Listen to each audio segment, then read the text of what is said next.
안녕하세요. 성서조타의 아나운서 박여명입니다. 예수 그리스도를 따르는 삶에서 십자가를 빼놓을 수 없죠.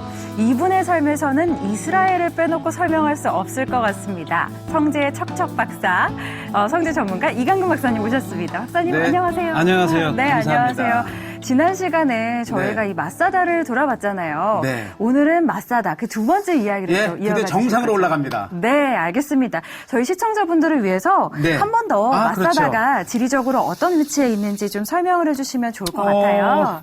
우선 예루살렘을 중심으로 보면요. 네. 예루살렘에서 이 마사다를 가기 위해서는 네. 여리고길로 내려가서 네. 사해가를 타고 한 40여 킬로를 가야 됩니다. 네. 그러니까 이 예루살렘에서 이 마사다는 네.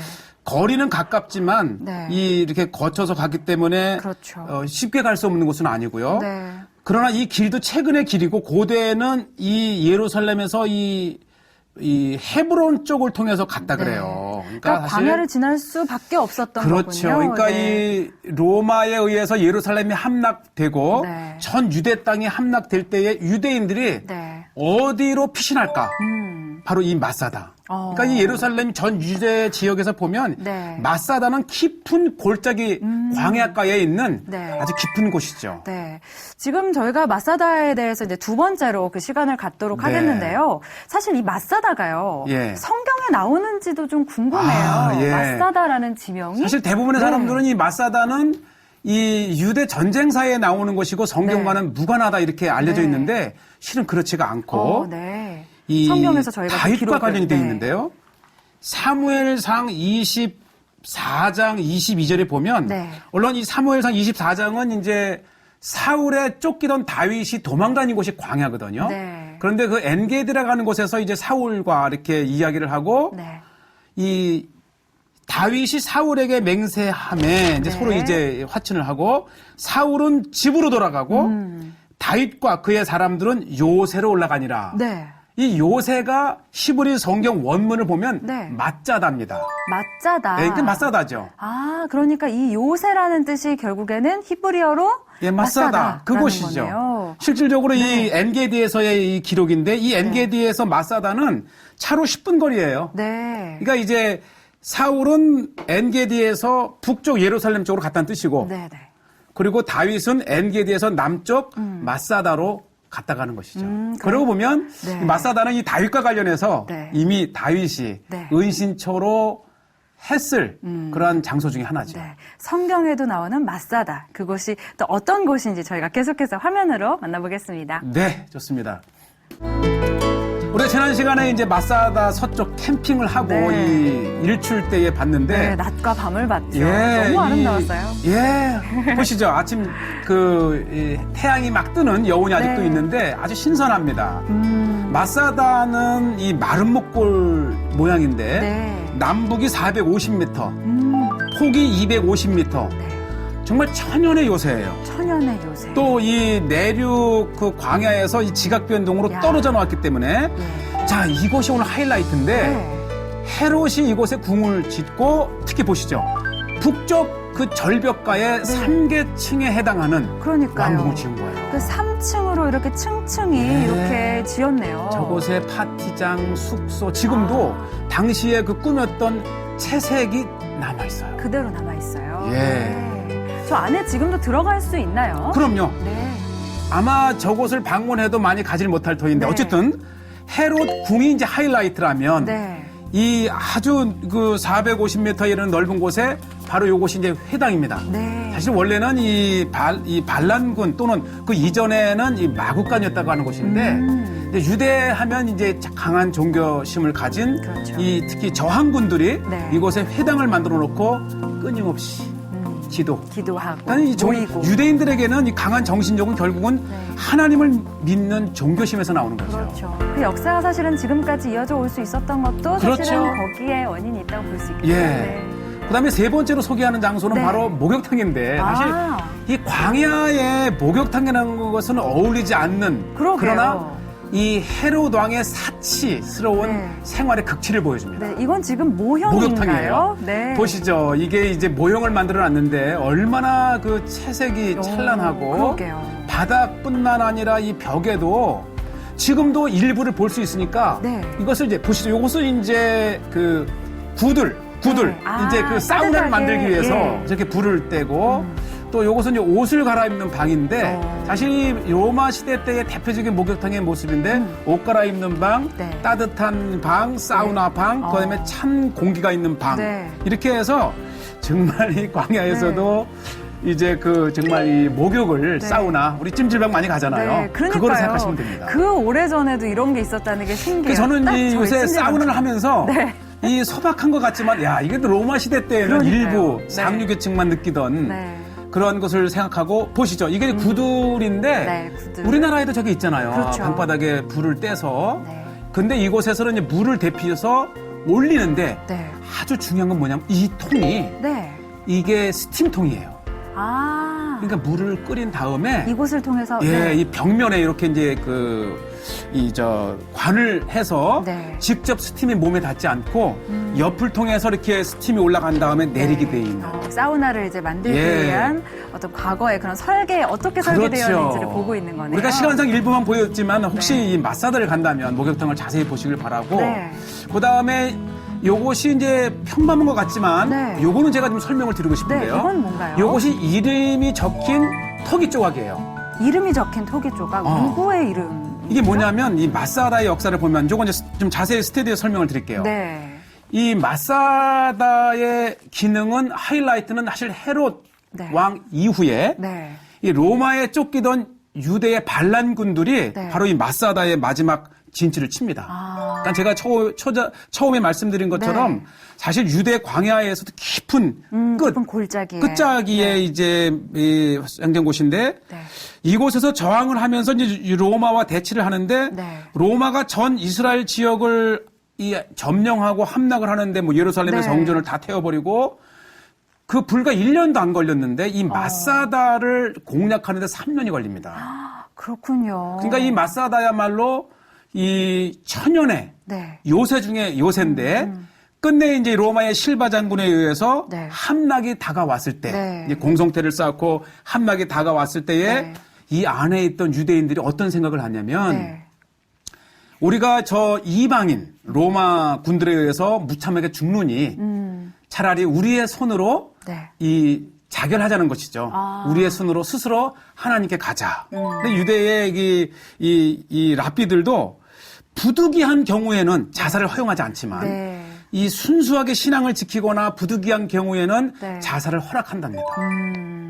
그래서 그때 모였던 유대인들이 네. 남자들이 각자의 처소로 가서 사랑하는 아내와 자녀들을 죽입니다. 네. 그러니까 죽음의 키스를 하고 이제 참 대단하지요. 네. 그리고 다시 남자들이 모였을 때에 그 남자들 중에서 10명을 뽑아요. 네. 그리고 10명이 남은 장정들을 다 죽이고 967명을 다 죽여가는 겁니다. 네. 그리고 다시 그 10명 중에서 조금 전에 보았던 네.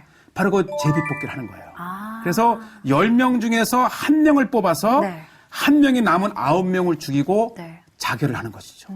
이게 마사다의 정신이에요. 네. 죽을지언정 네. 항복하지 않는. 항복하지 않는. 그래서 이 고고학 발굴을 통해서 그때 마지막 그 마사다의 스토리, 네. 마사다의 순간을 이 결정했던 제비를 뽑았던 거다라는 것이죠. 네, 알겠습니다. 저희가 화면으로 조금 더 구체적으로 살펴볼게요. 자, 요것이 이제 미크베라고 하는 이제 정결탕인데, 정결탕이요. 그러니까 이 마사다에 있으면서도 그들이 매일매일 정결 예식을 통해서 하나님과의 만남을 가졌다는 것이죠. 네. 그리고, 매일매일 하나님과의 예. 만남을. 왼쪽이 정결탕, 오른쪽은 이제 물이 딸릴 적마다 이제 네. 이렇게 부족할 적마다 네. 이렇게 이제 물을 공급해주는 그런. 그러니까 이 마사다를 보면 네. 하나의 유대인들의 종교와 네. 삶과 또 그들의 이제 저항의 정신을 엿볼 수 있는 민족성도 아주 엿보이고요. 컴팩트한 네. 그런 곳이고 지금 이제 이 짧은 이 10분, 15분 동안에는 제가 일부를 보여드리지만은 지금 보이는 요것은 이 헤롯 왕 네. 이전에 네. 헤롯 왕 이전에 이제 그 하스모니안 왕국이 있었고 네. 그다음에 지금 요것은 교회입니다. 교회.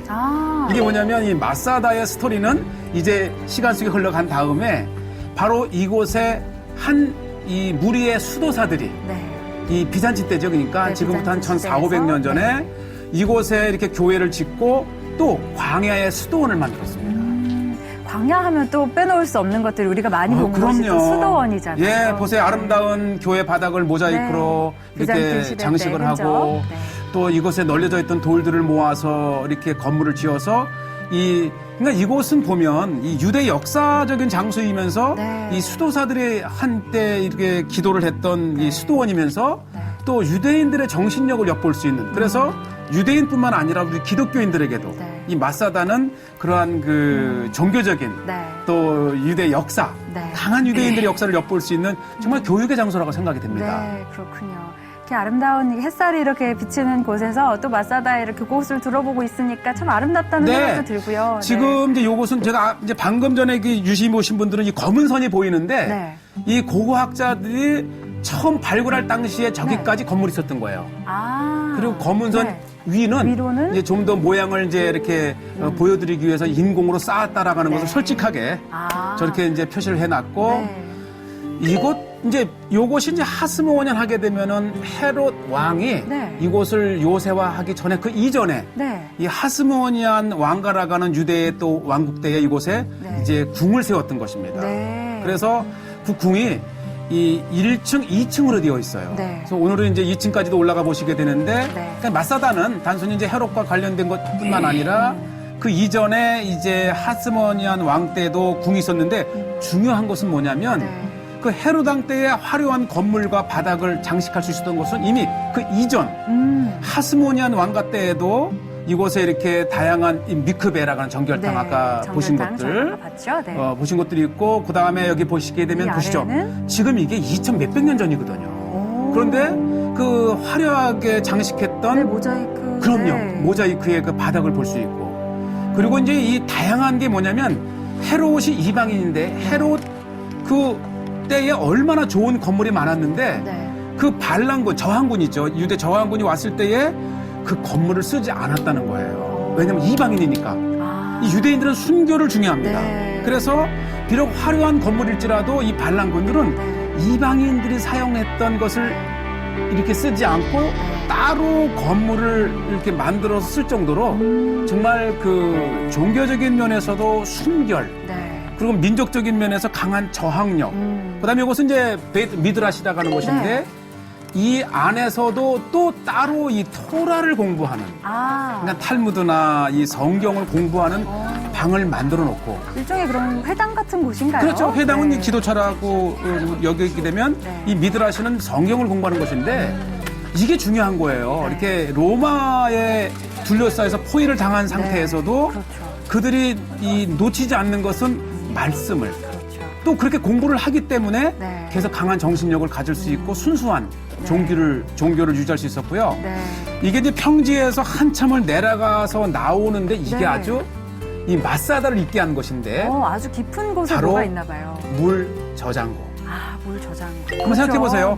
이 967명, 천여 명이 3년간을 버티기 위해서는 음식은 무엇을 먹었는지 또 물은 어떻게 공급을 받았는지 그 대표적인 이제 증거물인데 얼마나 거대합니까? 그러게요. 규모가 굉장히 크네요. 채색장을 돌을 떠내서 건물을 짓고 떠낸 자리를 저렇게 또 잘 꾸며서 이제 물을 저장해 놓는 시설을 만드는 거죠. 그 오래전에 이렇게 이런 시설들을 지금도 만든 그 옆에 게 믿어지지가 않아요. 담수 시설을 그대로 볼 수 있고요. 자, 요거는 정말 아주 특이한데 이게 뭐냐면 스위밍풀. 수영장이에요? 이게 수영장이잖아요. 수영장도 있나요, 이곳에? 왜 수영장이 있었을까? 네, 그러게요. 뭐 포로 생활 중에 또 포위가 된 상태에서 근데 문제는 중요한 건 뭐냐면 이 수영장 건너편 저쪽이 로마의 8번째 진지입니다. 그게 뭐냐면 이 뜨거운 3년간 포위를 돼 있을 때에 로마군을 자꾸 이제 자극하는 거예요. 비록 너희들이 우리를 포위를 했을지라도 우리는 이 수영을 하면서 즐거워. 우리는 강하다. 이 고통 중에도 적에게 자신들의 심리전이죠. 적에게 자신들의 여유로운 모습을 보이면서 그러니까 이 마사다 하나의 스토리만 가지고도 유대인들이 얼마나 강한 정신력 그리고 그 포위에 되어 있는 상태에서도 로마인들에게 약한 모습을 보이지 않기 위해서 마치 여유롭게 이 수영하는 모습을 보인다든지 또 이 마지막 그 임박했을 때에 저들에게 이 죽임을 당하고 네. 부녀자들이 또 유린당하고 어린 자녀들이 노예를 가느니 차라리 죽자. 제가 오늘 네. 제가 이제 쓴 이 성경의 땅 이스라엘을 만나다 네. 이 마사다 편을 보게 되면 네, 우리 박사님께서 이날 쓰신 네. 이날 마지막 밤 네. 이 로마에 의해서 마지막 점령 당하기 함락당하기 네. 직전에 이 엘리에젤 벤 야일이라고 하는 리더가 이런 설교를 합니다. 네. 한번 읽어주시죠. 네. 동지들이여, 우리는 지금까지 참되고 의로우신 하나님 외에 그 누구에게도 굴복하지 않았어. 그러나 지금 우리는 이방인의 로마인의 손에 죽거나 아니면 항복하여 그들의 노예가 될 수밖에 없는 때가 된 것 같소. 동지들이여, 차라리 죽음을 택합시다. 성스러운 또 자유로운 몸으로 이 세상을 떠납시다. 이 한편의 설교를 통해서 네. 967명의 유대인들이 동의를 한 거예요. 그리고 그렇군요. 스스로 네. 그 죽음의 예식을 치른 거죠. 사실은 네. 이 죽음의 예식이지만 이 당시의 유대인들에게는 거룩한 하나님으로 가는 예식을 네. 행했다는 것이죠. 자, 저희 이제 마무리를 지을 건데요. 네. 특별히 우리 저희 이제 성지가 좋다는 많은 분들의 참여로 또 이루어지고 있습니다. 저희 녹화 현장도 이렇게 페이스북 라이브와 유튜브를 통해서 함께 볼 수 있잖아요. 또 특별히 우리 박사님께서 직접 이스라엘에서 준비해 오신 그런 선물들도 많이 준비가 되어 있으니까요. 방송 보시면서 댓글도 많이 남겨주시고요. 관심 많이 보여주시면 저희가 푸짐한 선물로 여러분께 보답해 드리도록 하겠습니다. 다음 시간에도 더 좋은 곳으로 안내해 드릴게요. 오늘 마무리 짓겠습니다. 함께 해주신 여러분 고맙습니다.